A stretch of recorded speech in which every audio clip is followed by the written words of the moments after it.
The Knicks postgame show is presented by Tri-State Audi. Visit your Tri-State area Audi dealer today. Pascal Siakam, a playoff career-high 39 points.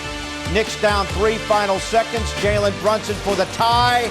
No, he did score 36. Couldn't make it there.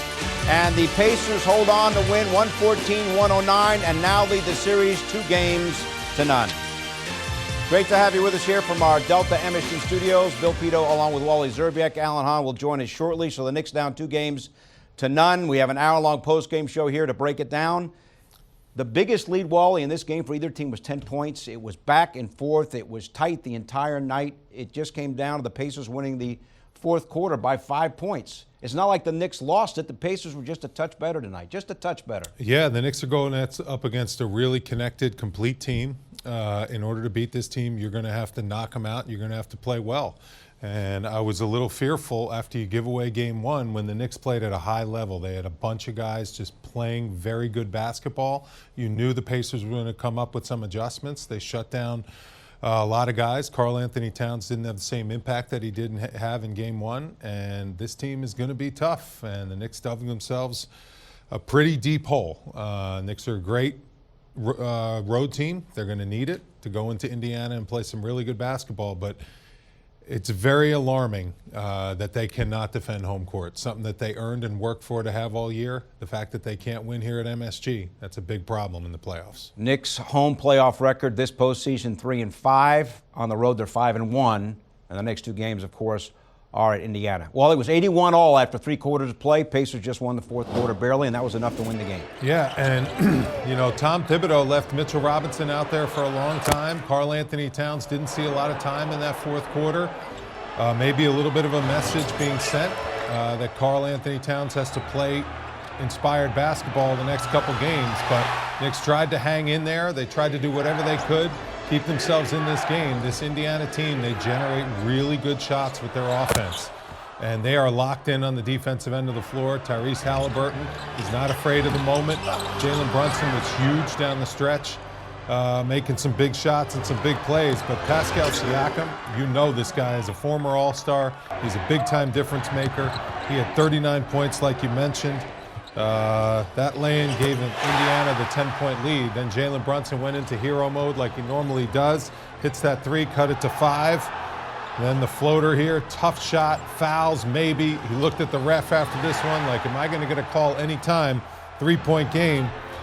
And this was a nice play here. Jalen Brunson reading the defense, finding his running mate and his roommate, Josh Hart, cuts it to 1. But then down 3, listen, you got to roll with Jalen Brunson. He's the decision maker. If that's the best shot he thinks he can get, he's got to go with it. And he missed it. Knicks fouled. And the Pacers, unlike the Knicks in game one, they made their free throws when they had to down the stretch. Look at the numbers. Pacers, 26 assists. Pretty even, as you might expect. Pacers win at 114-109. They had great balance. All 5 starters for the Pacers, double figures. And off the bench for the Pacers, T.J. McConnell had 10 points. So they had 6 players in double figures, led by Pascal Siakam's 39. Across the street, we find our pal, Hahn. Alan, what's your takeaway? Tight game. Pacers just prevailed a little bit down the stretch. It also seemed like down the stretch they were able to get to a lot of those second chances on an offensive glass. They only had 7 offensive rebounds from what I saw in the box score, but it felt like the important ones they were getting, the tap backs that they were getting, the Knicks were uphill this whole game. And as you guys were just talking about it, the pick and roll defense was shredded tonight, and it was a major issue. They run a lot of traffic out on the court. I don't know if you see it from the TV because the TV kind of zooms in, but when you stand on the court and you watch their whole offense work, there's action happening everywhere. And so when you're switching, the communication is so critical. And how many times did we see it result in open shots because of just one miscue or one poor decision on who switches, who doesn't, helping off of shooters? Boy, the Pacers were ready for this series. They scouted the Knicks, and they are exploiting every weakness they can find. Yeah, I'm with you, Alan. I mean, what do you think of the adjustments that the Pacers made? Because they're not known as a defensive team.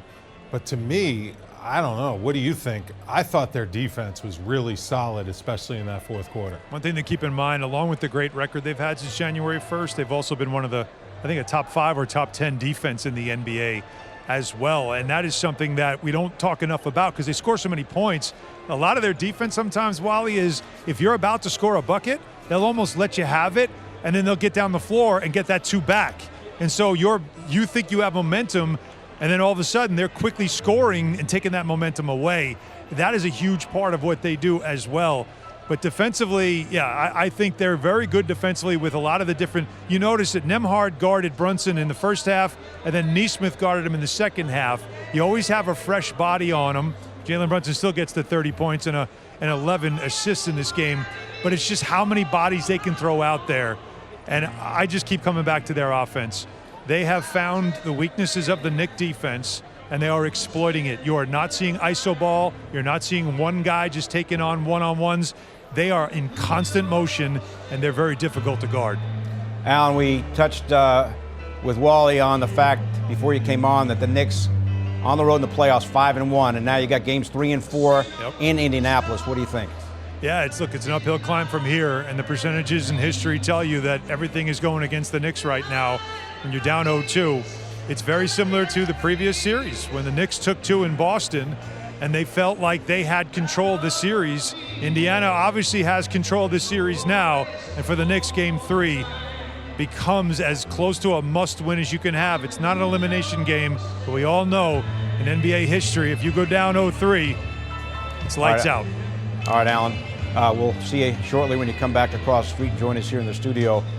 Wally, Pascal Siakam back in 2022 with Toronto had a career-high 52 points with the Raptors here at MSG. And tonight in MSG, playoff career-high 39 points. He scored the Pacers' first 11. What made him so hard to stop tonight? Well, he's a big matchup problem, and the Knicks are switching a lot of the screen and rolls because, like Alan alluded to, they're struggling to control that play. And the Pacers run it perfectly. And when he gets an opportunity in a mismatch, he takes advantage. He's an elite finisher in transition. He's got a great step-back game, and he's been matched up against OG Anunoby most of the time, and he's scoring over his old teammate from Toronto. And he's having a big series so far, a big difference maker. That was a huge pickup by the Pacers when they traded for him, and he just continued to roll. In the first half, the Knicks were able to control everyone else and let him get his points. But in the second half, he got his points, 16 of them to be specific, and everyone else got their points. That's the big problem. This team is really tough to guard. They generated really good shots, especially in the fourth quarter. Some of these looks are in the fourth quarter because the Knicks, they just cannot control this team when they're running pick and roll, when they're flying at them, when they're playing aggressively, if the Knicks miss a makeable shot, it turns into an easy 2 on the other end of the floor. That's how good this team is. You have to make the shots when you're available and knock down the open ones, or else this Pacer team, they will run the ball right back down your throat and they will score on you quick. Jalen Brunson, I mentioned 36 points now, 19 career playoff games with the Knicks with at least 30. That's one more than Patrick Ewing's 18. So Brunson has had more playoff games with at least 30 points now, Wally, than any Knick in history. He's unbelievable. He really is. I mean, he played another amazing game, shot a high percentage, 13 for 27. You'll take that any day of the week. I just think he's doing everything to try to keep his team in it. It kills him that he didn't hit that really tough shot to tie it when they were down 3, but he brought him back when they were down 10 with like 3 minutes to go. So he's doing his thing. He's got to continue to do his thing. It's got to be the rest of the guys stepping up and not always in the scoring and the offensive categories. Other guys have to step up and do stuff out of their comfort zone defensively in order to get back in this series. I really think that's going to be the key for the Knicks because this Indiana team, they're young, they continue to get better, they continue to grow right in front of our eyes. And Jalen Brunson is doing some heroic things, but in this day and age in the NBA, in order to win basketball games, you need everyone on your team playing at a high level in order to win at this level. So Brunson has more 40-point playoff games than any Knick in history, and now he has more 30-point playoff games than any Knick in history. When you look at the last 3 there, we watching the game, had some time on the shot clock. Do you think he wish he had that shot back or not? He'll say he probably wishes he had that shot back, but it's so hard for him to generate good looks. And that Indiana team, knowing that they were going to be defending the 3, they weren't going to get a very good look at the basket. It was open, but it was deep. It was open, it was deep, it was a little quick. He's the guy you want taking the shot. You got to trust his decision making. He's going to say, I shouldn't have taken it because he didn't make it. But if it goes in, you're not second guessing the shot. At the same time, that Pacer team was so locked in defensively that I don't think they would have generated a very good look, especially from three, if they would have had to have taken a three in order to get back in that game. So you got to live with it. You got to move on. You got to climb a big mountain. You got to push a big boulder up a hill here. You're down 2-0. You're not out. You got to figure out a way to get some wins in Indiana. All right, we are going to check in with Monica McNutt, get her post-game perspective, and also listen to the post-game comments from Knicks coach Tom Thibodeau as the Knicks down 0-2 with both losses coming at MSG. The Knicks post-game show is presented by Audi. Visit your Tri-State Audi dealer today.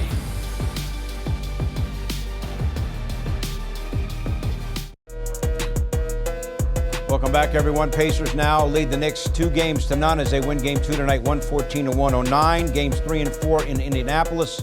We'll see you 7 o'clock for an hour-long pregame prior to Game 3. We have hour-long pregames for the rest of the series and hour-long postgame shows as well for the rest of this series. Mikal Bridges, Wally, was really good tonight in the second half. 17 of his 20 came in the second half. Really an excellent counterpoint to Jalen Brunson. Really kept the Knicks alive in the stretch run and in this last couple of quarters. And I love how Tom Thibodeau schemed to get him good looks. He used him as the screener on Jalen Brunson because he's very versatile. If you're going to double Jalen Brunson, you're going to switch. You get him the ball in space like that, he's going to make you pay. So that's something that the Knicks discovered in this game, to use him not only as a post-up guy and as a guy who can shoot over smaller guys, but play off Jalen Brunson. Let him be the screener at times. And that gets him more involved in the offense. He's not just standing around spacing the floor. And Mikal Bridges, when he gets the ball in his hands and he has to be a playmaker or scorer, and he gets opportunities like that, he's really, really good. So that's something the Knicks can continue to exploit and be aggressive with doing coming up in these next couple games. You got to learn from each game. You got to learn how you can attack, learn how you can adjust. And I think that's one thing the Knicks will do quite a bit. But the bottom line is the Pacers, again, shot 51% from the field and 41% from the three-point line. That's what they've been doing and averaging the whole entire playoffs. This team is rolling on the offensive end of the floor. And at some point, the Knicks have to find a way to stop this team defensively. Interesting minutes allotment here. Bridges played 45 minutes, Wally. Josh Hart played only 28 minutes, and Cat tonight played only 27 minutes and was a minus 20.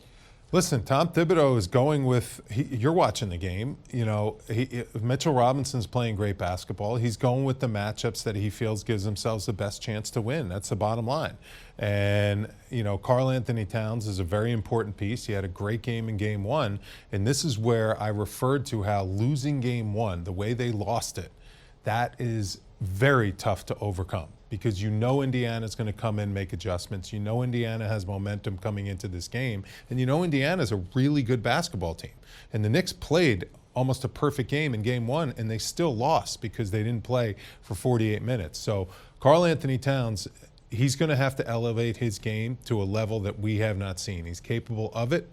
This is why he's a big-time, third-time All-NBA player. You know, Jalen Brunson's probably going to be there, and he needs some help. And Karl Anthony Towns can do it. We know he can. And he's done it before when he's been down 0-2, that's for sure. So we'll see what this team comes up with in Indiana. Cat did score 20 tonight in the loss. Monica McNutt across the street helped call the game on the radio on ESPN New York. Monica, what are you thinking about here post-game? Game 1 stings even more. Because you were right there and you really needed to go to Indiana tied up. And guys, I won't use the word fatigue in the conversation with the Knicks. I will just offer the counter. I think the ability of Rick Carlisle to come at you in waves, to rest Pascal Siakam for a good portion of that fourth quarter, and then he comes in and hits big-time shots late.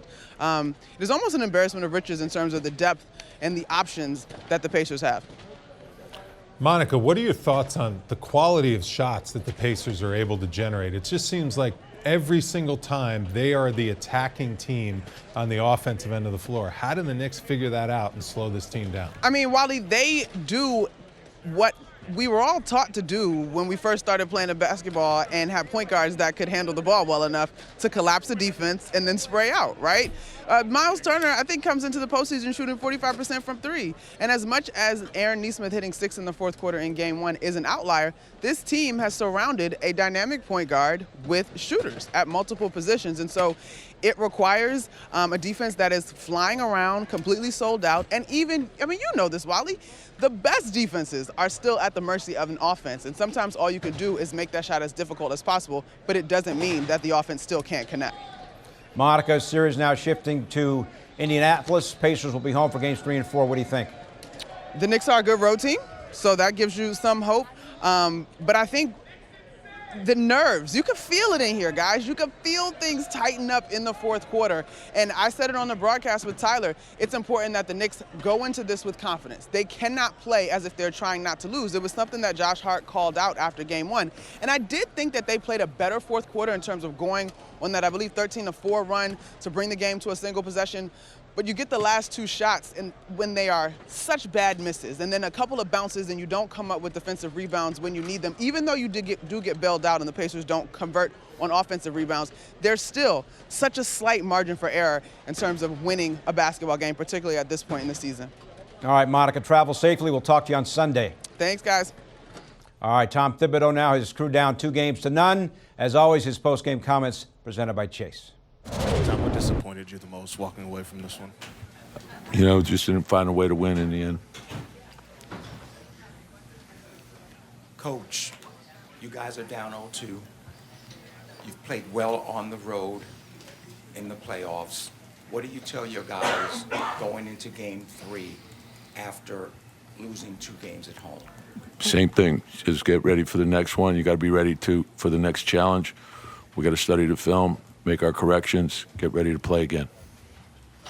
What would you say was the biggest deciding factors in tonight's game? And again, it comes down to a couple things. Going into the fourth quarter, it's a tie ball game, and you know, you just got to make better plays, more winning plays. Tom, as you know, Cat sat most of the fourth quarter tonight. You went with Mitchell for most of that. What went into that decision? Just we got in a hole, and then the group that was in there gave us a chance, so we just right in that. We're just searching for a way to win.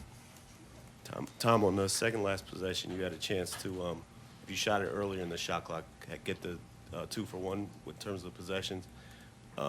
What's your philosophy with that? Just just looking for the best look before the defense can get set. So that's what we're trying to do.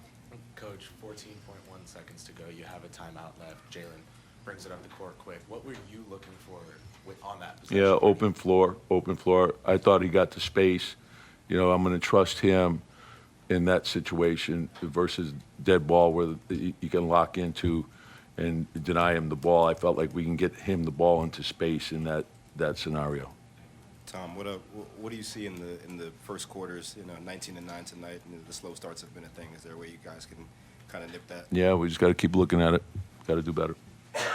Tom, Siakam, 39 points, obviously. Was it his ability in transition, or how did he hurt you guys tonight? Compilation, everything, transition, half court, space. We got to do a better job on it.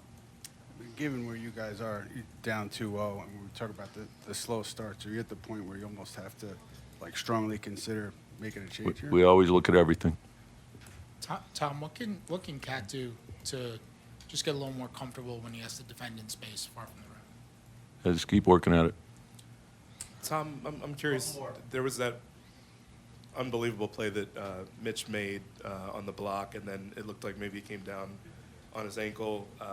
The immediate play after that was a play out to the corner that it didn't really look like he could contest just because of his ankle.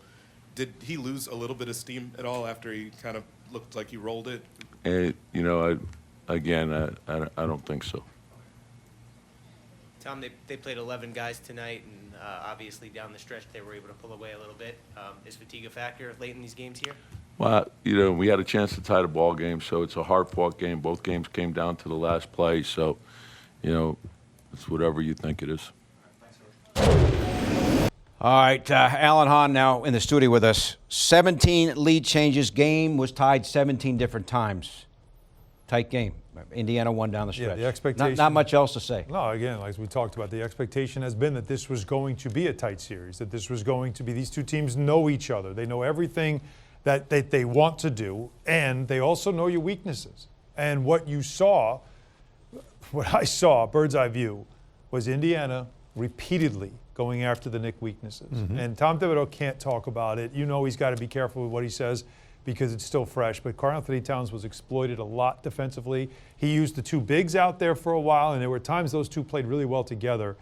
But in that stretch in the early fourth quarter, there were a couple of times that Mitchell Robinson, because he's thinking protect the rim, he will come in on a driver, and he's got to know Miles Turner's a three-point shooter. You cannot leave him there. There was times where there were decisions that were made. You're thinking, well, help, but you're not thinking about who you helping off of, and they just knew you'd help off. Yeah, in previous playoff experiences that I've had with our teams, when you start getting the other team to play guys in minutes out of character, when's the last time, Mitchell Robinson closed fourth quarter minutes? He played 29 minutes tonight. I know. Or 16 straight He's not used to doing that. That's not the closing unit that's normally out there to close. Now, Tom Thibodeau's going with the team that got him into, kept him in it in the fourth quarter. But sometimes everyone wants to make these drastic changes when you're down 2-0. You got to make adjustments. You got to make changes. You got to be careful putting guys in situations that they're not used to, that they're not comfortable being in. You're a heroic 2 minutes and 45 seconds away from this being a 1-1 series. You can't forget that. You can't hit the panic button if you're the Knicks. You got to continue to try to play a little bit higher level when you go into Indiana. You are down 2-0, but you got to make adjustments accordingly. Rick Carlisle always talks about 13 days. The series, if it goes to 7 games, may not get to 7 games. Now, you have to tighten up that calendar. It's been a tough 3 days. We're going to get the Indiana coach's post-game perspective. When we come back, his Pacers up 2-0.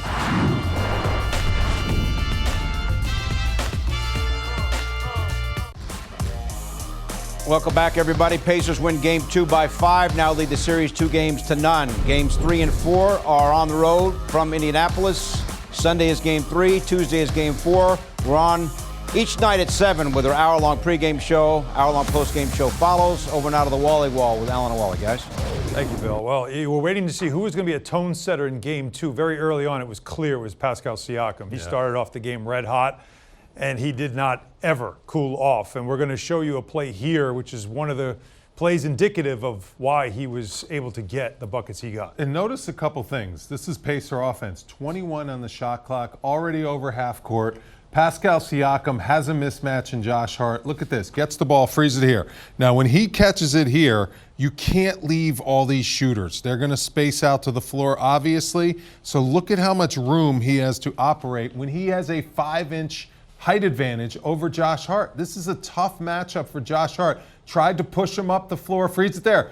They freeze it there. Look, no one's helping. Bridges can't come in here and help because that's too quick of a pass. Brunson can't come here and help because that's going to be too quick.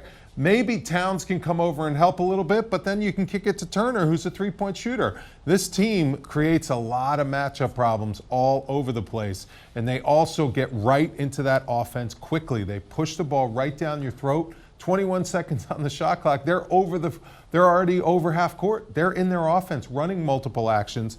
And Pascal Siakam, he was an absolute beast tonight. The Knicks had no answer for him defensively. Certainly was. And when they are scoring at an efficient rate, you have to be as efficient. You have to, and if you're not, you better get some extra possessions. Mitchell Robinson was a difference maker in this game because of his ability to get offensive rebounds. And this is one instance where they were able to get one that turned into a 3. Yeah, Mitchell Robinson, when he catches those offensive rebounds, you get it right back out. That's a good look. I mean, OG gets a really good look at the basket. Then here comes Mitchell Robinson. He gets the rebound. Now go ahead and run it. Look at the way everyone runs to the three-point line and spots up. Now Nesmith, I'm surprised he comes over and leaves Brunson because Brunson would be the guy you don't want to leave.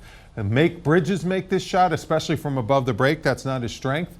But he goes off Brunson. Brunson here, no full rotation by Obi Toppin. That's a great look for the Knicks. Cut it to 5. Now the Knicks were down 5 at home at Madison Square Garden with 7 minutes to go. The bottom line is the Knicks have to figure out how to close these games, especially at home, and get stops. They could not slow down that Pacer defense in the fourth quarter. Knicks had 21 second chance points. That was 3 of them right there. We talked about the defense, though, and for the Knicks, a lot of times, you have the right intentions to help, but not off a shooter. No, and this is one thing that I think the Knicks are going to go over in film room, because Tyrese Halliburton, you got to take away the 3. Brunson moves his feet well and gets the corner. Frees it here. Now, Mitchell Robinson, this is instincts in basketball. Yep. You always want to help and be a shot blocker, but Halliburton is baiting you to do this, because when you come off a strong side shooter, this is a strong side shooter now because Halliburton got into the paint. It is such a quick pass to the corner. There's no way anyone can get out there fast enough to recover. You got to just hope that Miles Turner misses that shot and he's not in rhythm, but he's too good of a shooter, knocks down that shot. You got to live with Halliburton making a shot over Jalen Brunson. If it's 2 points, fine. Not as bad as giving up a wide open 3 from the corner. Yeah, that was the only 3 he made in the game. Yeah. But it was in the most comfortable place in Madison Square Garden for the Pacers, right in the corner in front of their bench. For comments now on tonight's game, we go to Karl Anthony Towns. Kat, how tough was it watching that fourth quarter for most of it? I mean, it's tough to lose anyway, so just got to regroup and get ready for the next one. What are you seeing at the beginning of these games that are contributing to the slow starts? I mean, it came out 19-9 today, and it's been a few times where you guys kind of let other teams build the lead before you guys decide to fight back. What are you seeing? I mean, we're just putting ourselves in a deficit. Told you how we can't keep doing that. It's not every time we're going to be able to fight back and find ourselves with a win. So, just got to execute, be more disciplined. What's not happening defensively that's allowing teams to get out to the quick starts? What are you seeing? We're just not executing enough. And I told y'all, execute. It comes down to execution, and we're just not doing enough of that. The team obviously plays fast, and some of the talking points coming in is the physical fatigue that it comes with playing with them. But is there a mental fatigue too in terms of the sharpness you have to be for 48 minutes going against a team that seems to kind of be pretty steady throughout the whole game? I mean, I think that's for everybody. You're in the playoffs. You're one of the last 4 teams. You expect everyone to be great, especially if you make the playoffs. So we're just not executing enough. What's the mindset when you're down 0-2, and obviously history says 93% of teams that are up 2-0? I told you about that with the word history. I'm not here to repeat it. We're here to make it. So if I've learned anything, especially last year, as quick as you win 2 games is as quick as you can lose 2 games. So, just bank on my experience and, we just got to execute at a higher level. Are they jumping on you early in the fourth with that double big lineup? It seems like there would be the spacing that they're able to get to when they bring you guys down low is maybe giving you a little bit of a hard time. Are you seeing a different kind of look when they're spacing their bigs down low? I got to watch the tape. So I can have a good answer for that. But as of right now, when I watch the tape, I have a better idea. You think you and Mitch together give you guys a good shot at slowing them down and combating what it is that they do out there? We just got to do whatever it takes to win. Simple. So Cat plays only 27:41. Josh Hart played only 28.5 minutes. His post-game comments coming up as the Knicks are down 2-0.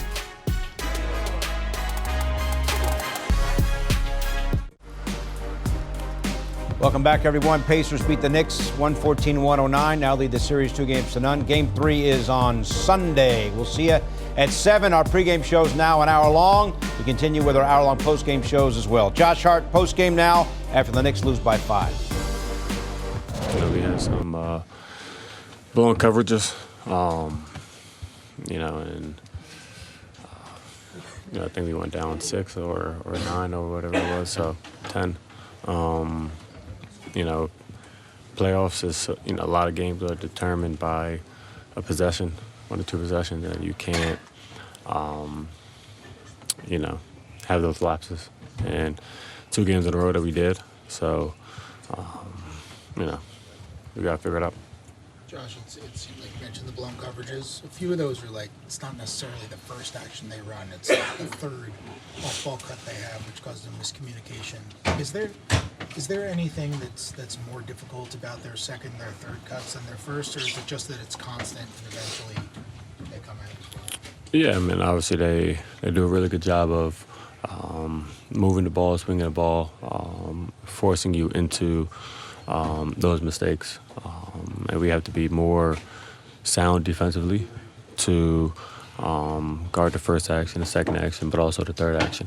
So, you know, we're down 0-2. You know, and obviously we're about to go into a tough place in Indiana. We gotta fix it. We can't have those blown coverages, you know, no matter how late it is in the shot clock. What made Siakam so tough tonight? You know, he knocked down shots. You know, he's a good player. You know, I think he didn't play a huge offense. Didn't have a huge offensive game one, and he came out aggressive. You know, and you know, the shots were falling for him. Josh, if you had to put your finger on it, one or two things that were the biggest difference in tonight's game, what would you think? I don't know. I just feel like we should have executed our game plan better. You know, we didn't do that, and you know, we gotta make sure, you know, we're prepared. We gotta go out there and execute. Josh, we talk about the slow starts a lot, but what did you see tonight? 19-9 to come out the gate, and I guess why does that keep being like a recurring theme? Wish I could tell you. I don't know. You know, we're, you know, like I said, we're down 0-2. You know, we got to, you know, figure it out. We have to find things that spark us. We got to look at everything. You know, it's always, it's tough when you keep putting yourself into a hole. So we got to figure that out and, you know, fix it. Mikal Bridges, 17 of his 20 came in the second half. We'll get his post-game comments coming up. Bridges very effective tonight in the mid-range. Stay with us, everybody.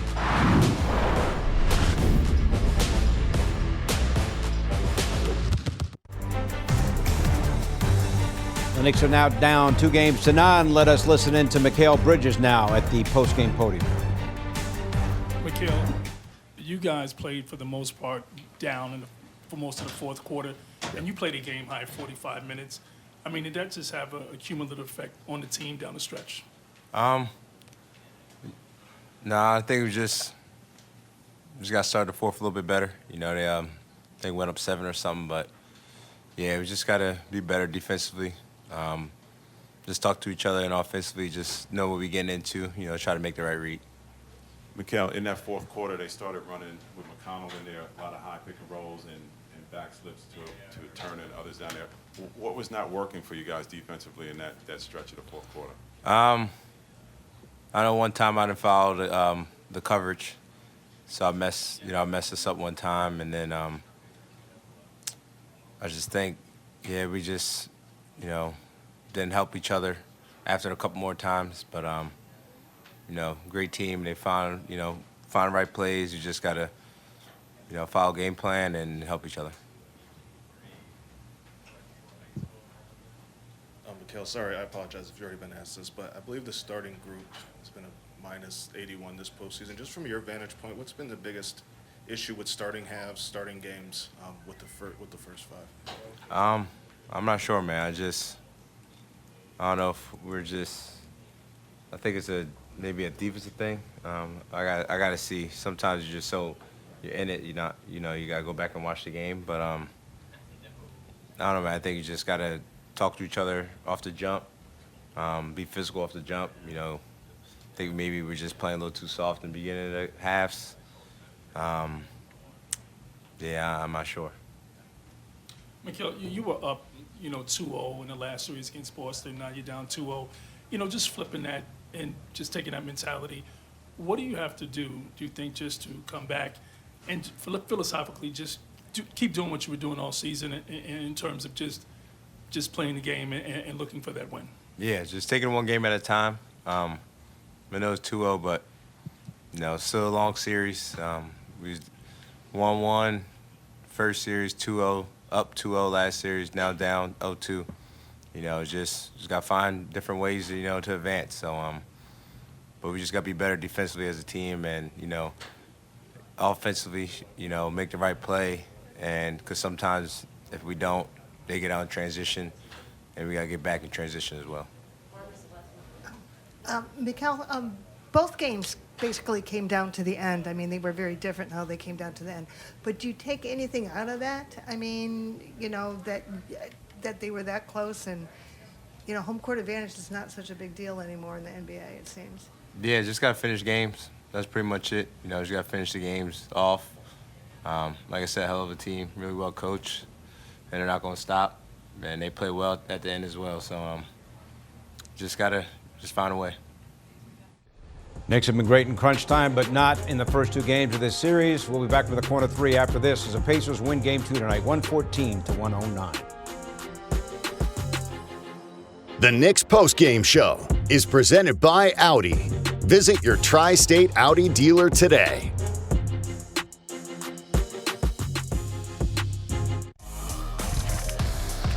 Welcome back, everyone. It was 81 all after three. Pacers prevail by 5, winning the fourth quarter by 5. They now lead the series 2-0. Game 3 from Indianapolis on Sunday. We'll see it for an hour-long pregame show beginning at 7. We have an hour-long postgame show, as always, after the game as well.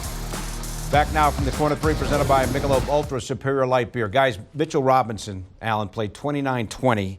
Second most he's played in terms of minutes in a game this year, and he was a plus 12 in the first half. As Wally talked about, the concern and the problem is what happens in crunch time when you want to maybe have him on the court, but you're not able to. Well, you also saw Rick Carlisle for the first time in this series foul him intentionally to get him to the free throw line. Mitch did his job.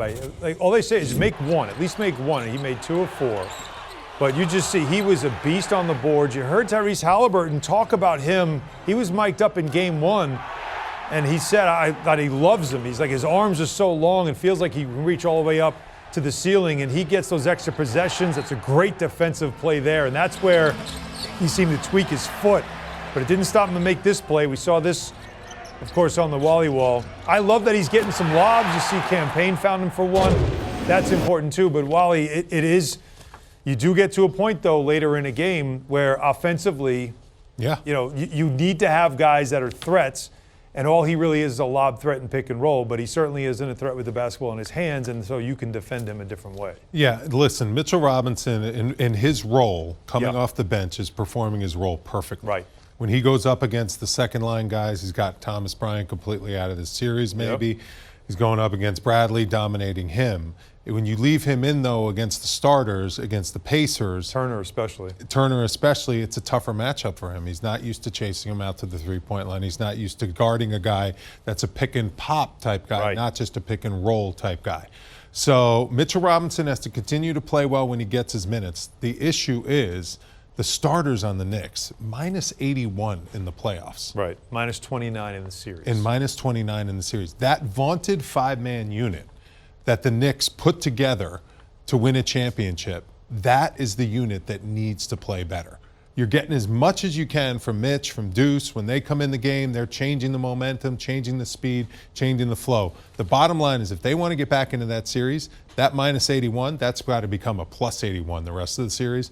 The starters are getting outplayed, that 5-man unit, and there's no explanation for it. And when Tom Thibodeau was asked about, you know, potential changes, because, you know, obviously with those numbers, you say something's got to get, because game 1 now and game 2, the Pacers got off to quick starts, down 10 early. And so when he was asked about it, he said, you look at everything. So it is interesting to see if there'll be any changes made for game 3. He has gone with that 5-man unit this entire season. They were one of the highest scoring starting fives in the NBA. Right.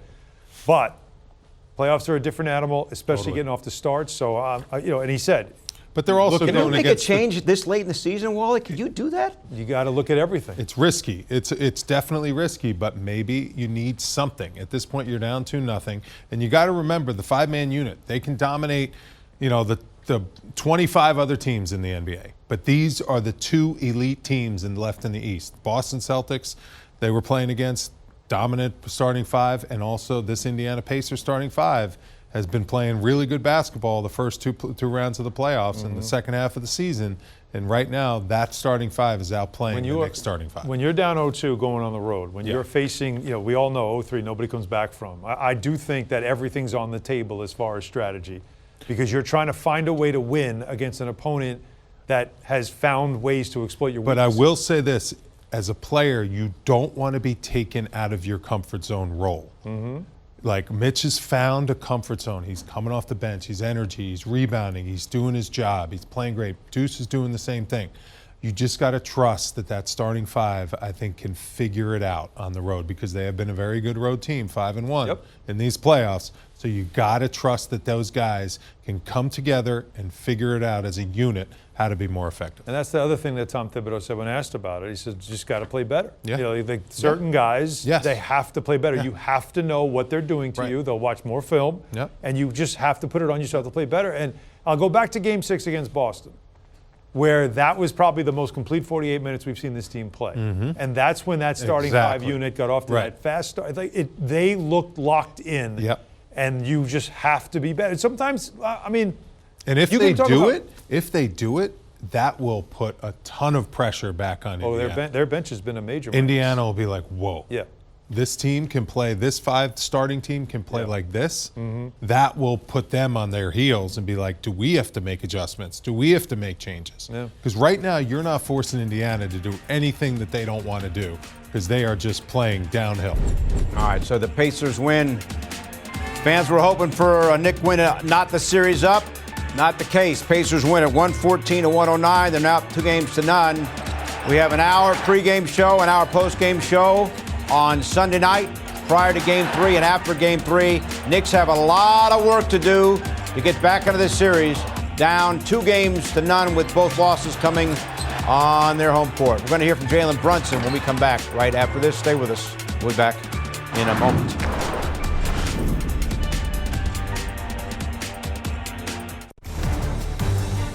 All right, welcome back.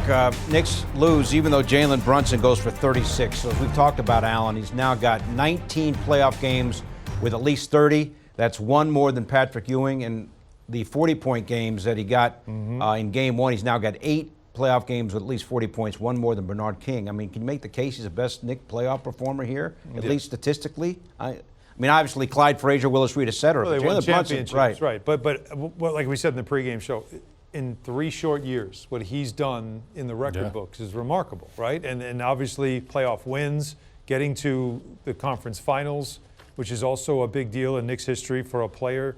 But, again, he also had 11 assists as well. Like, he was moving the basketball, but he's scoring against whoever they throw at him, and he is able to get to his offense. The reason why you make all the moves that they have made over the last 2 years is because you get a great player like this, you want to surround him with other great players that can elevate. And so he's kind of going to need somebody else to get on the bus here. And aid to his offense. Well, let me ask you something. You got 20 from Bridges, you got 20 from Cat, you got 36 from Brunson. 109 points should be enough. No. In today's NBA? What, a playoff game, Wally? It's not enough against this Pacer team. Yeah. And listen, Jalen Brunson's been awesome. I mean, I think we can kind of see he's probably the best player in this series on the floor. He doesn't care about that. He cares about winning. Yeah. All he wants to do is win. He doesn't care if he scores 50. If he loses, he's pissed. Like, he is not happy. That's the kind of player he is. He's going to continue to do whatever it takes to try to help his team win, but it doesn't matter. He is judged by wins and losses, all the history, all the accolades. Is he the best of all time? He probably is, but he wants to get the wins. He wants to get the championships. That's all that makes him tick. Pacers, all 5 of their starters. How many teams in this league, guys, have 5 guys that are threats?